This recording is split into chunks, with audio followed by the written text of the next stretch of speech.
Okay, hi, this is Petya from Klubovna. I'm here with Naklus, with Brian and Isaac. What's up? So, hi guys, we're so excited to have you here.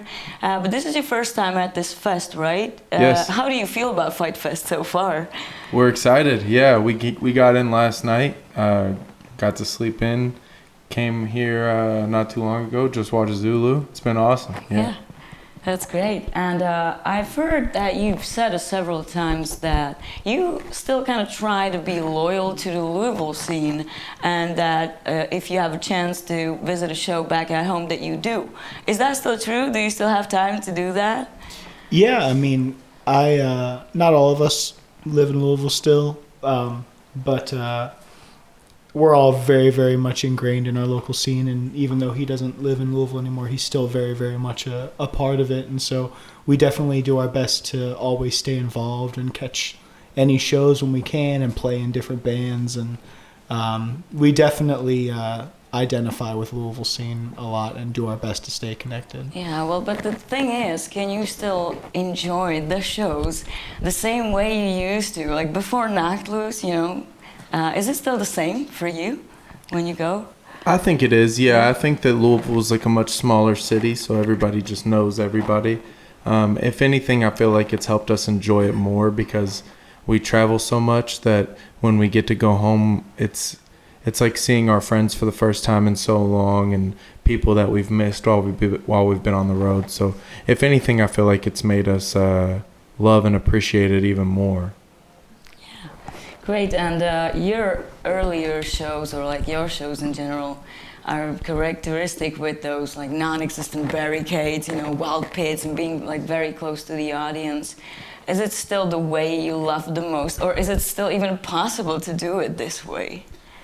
I think both have their plus and minuses. You know, I think that everyone in Knock Loose would say that our favorite kind of show is still a very close, you know, tight show with no barricade. The hardcore show is what makes the most sense to us. It's where this band was birthed, and it's our favorite type of show to play. But, you know, as you grow, you learn to appreciate the benefits of bigger shows and learn how to communicate with different types of crowds. So I think that there's things that you get out of a larger show that you might not get out of a hardcore show.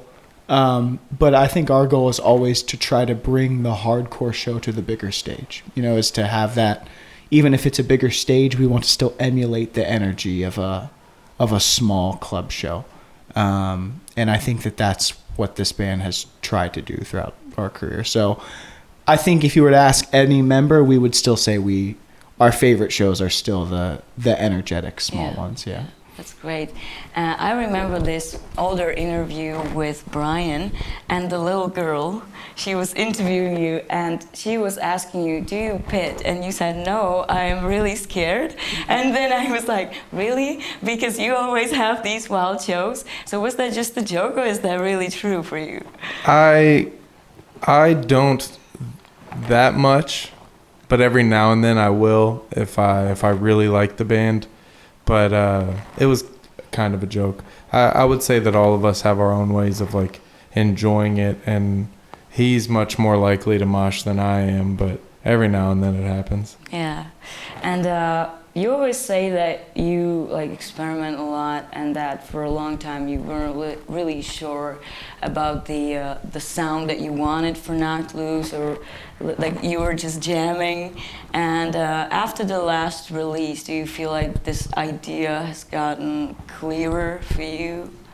I think the actual, it's not an issue, but I think the thing that we run into is that we're constantly evolving. You know, we're always trying to one up ourselves as far as music goes. So like the EP that we just did was, in our opinion, the best thing that we'd ever put out. So obviously in the future, we're going to have to push ourselves to try to make something even better. And we don't even exactly know what that's going to sound like yet. You know, we're always searching for the next way to define this band, because I don't think that there is there's a genre or something that can define it, because we're a heavy band. You know, I think that we're a metal band, I think that we're a hardcore band, but what exactly it is always changing, and I think that that's what makes it exciting. We haven't really defined it, but maybe it doesn't need to be defined. It just changes every record. We're always going to stay heavy, I'll promise that much. But as far as what exactly we're going to do, we don't know. But that's kind of the fun of it, I think. Yeah, for sure. Would you like to add anything to that? Well, I think he summed it up really well. I think that the idea of us not having any specific consistent sound is important for us as individuals because we all like different things, so we all bring different things to the table. So I think the idea that it can be whatever we want it to be is something that I always want to keep in mind, because I would hate to write music knowing that it had to be a certain thing. The only consistency I would say is that it's just going to be heavy. It's going to always be heavy. And that's great. One thing I was wondering, because the theme of A Tear in the Fabric of Life is really dark and really depressing. And I've also heard that you worked on it in like a cabin in the woods in Tennessee. Didn't you get caught up in the dark atmosphere? Didn't you get depressed yourselves?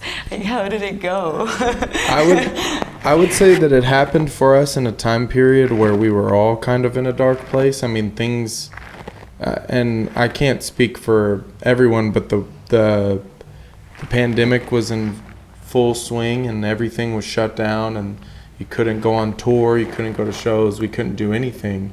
And I think that we were all going a little bit crazy, and the only thing that we could figure out to do was to just get together and write music, and that was something that we were familiar with. And I think that the act of writing brought us comfort in a time period where we all were kind of going through our own darkness or depression or whatever it may be because of the state of the world at the time.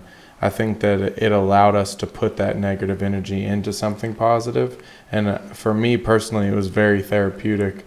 And I always find a lot of comfort in writing because it's like you said, we got a cabin deep in the woods. We were far away from distractions. The only thing that was there was us and my brother taking photos the whole time. So it was just like we just got to be together with no distractions or obligations other than to just create music. Right. So it actually helped you focus better. Yeah, absolutely. Yeah. And when it comes to the backstory of A Tear in the Fabric of Life and even the other lyrics you have, I remember you saying that the story was fake, right? Yes. Yeah.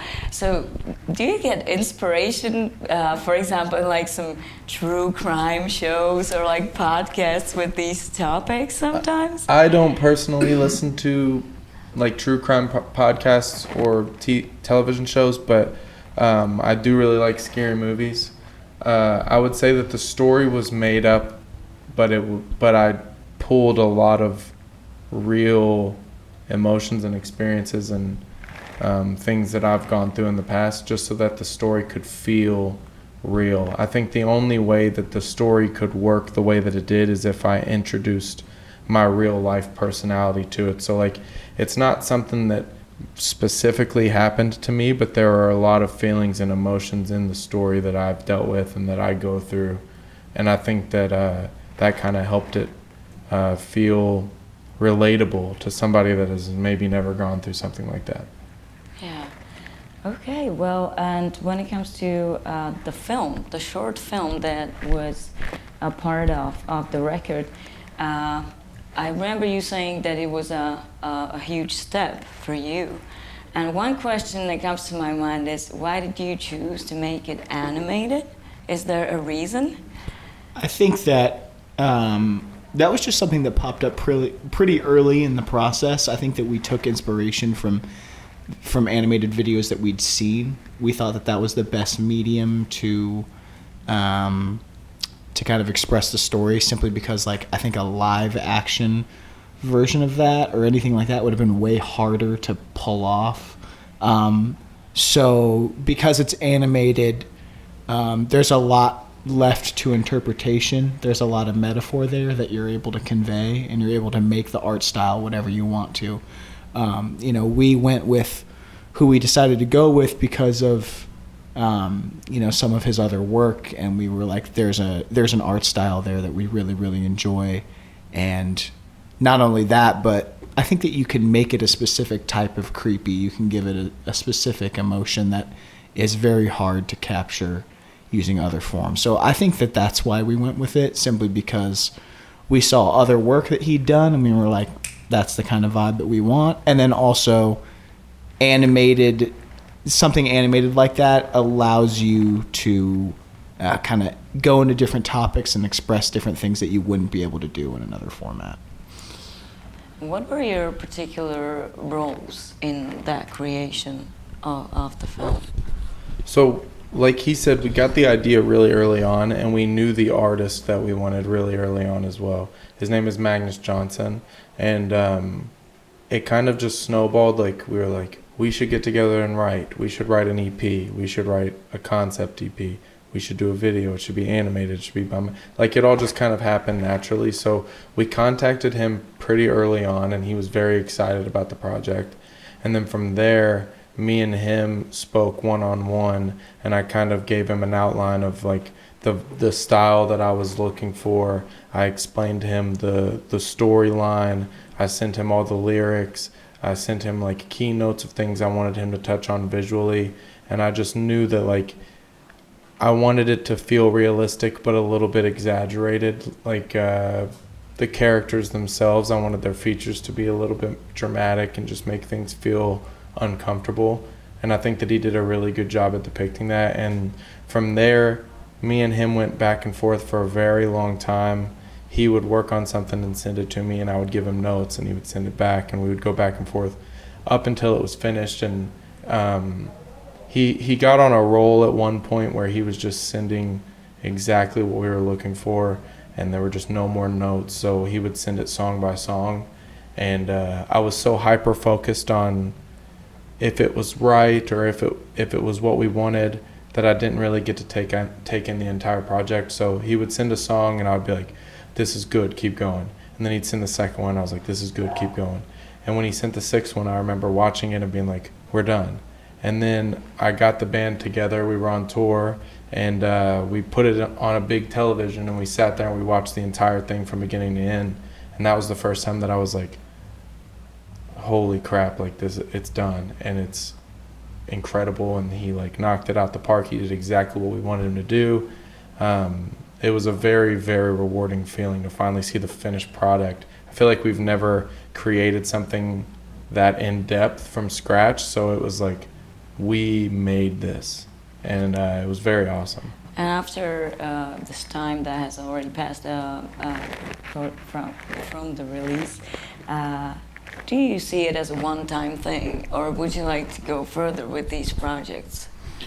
I think that us doing a concept record was important, because I think that it's going to allow for us to, the ways that we put out this record, the things that we did to promote it, the video, the fact that we were able to do a continuous story with the lyrics. I think that it's going to inspire things that we do in the future. I think that we're going to be able to take a deeper look at themes of a record. I think that we're going to be able to write a lot more that flows together and makes something, a consistent project.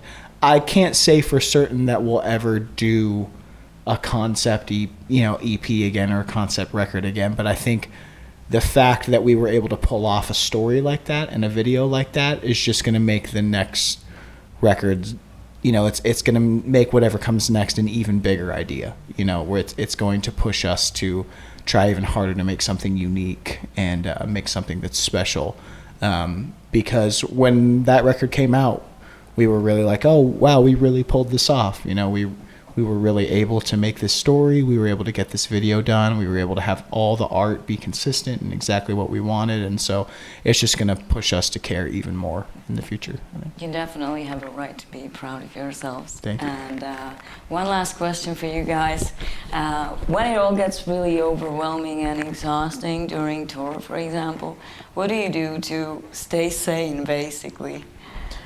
Play shows. I think that's where we all feel the most comfortable, and it's a constant reminder of why we do this. And sometimes you go on a tour and there's a lot of new challenges and there's a lot of curveballs thrown your way, but you kind of just roll with it. And it feels like in that moment when things are chaotic, it feels like you would do whatever you had to do to get to the next show.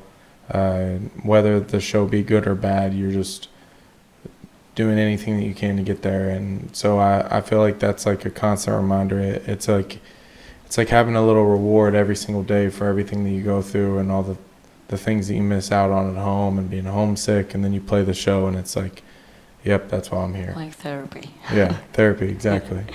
Okay, thank you guys so much for hanging with us. Thank you. Once again, this was Not Clues. That was Isaac and Brian. I am Petra from Klubovna. Thank you so much, guys. Thank you.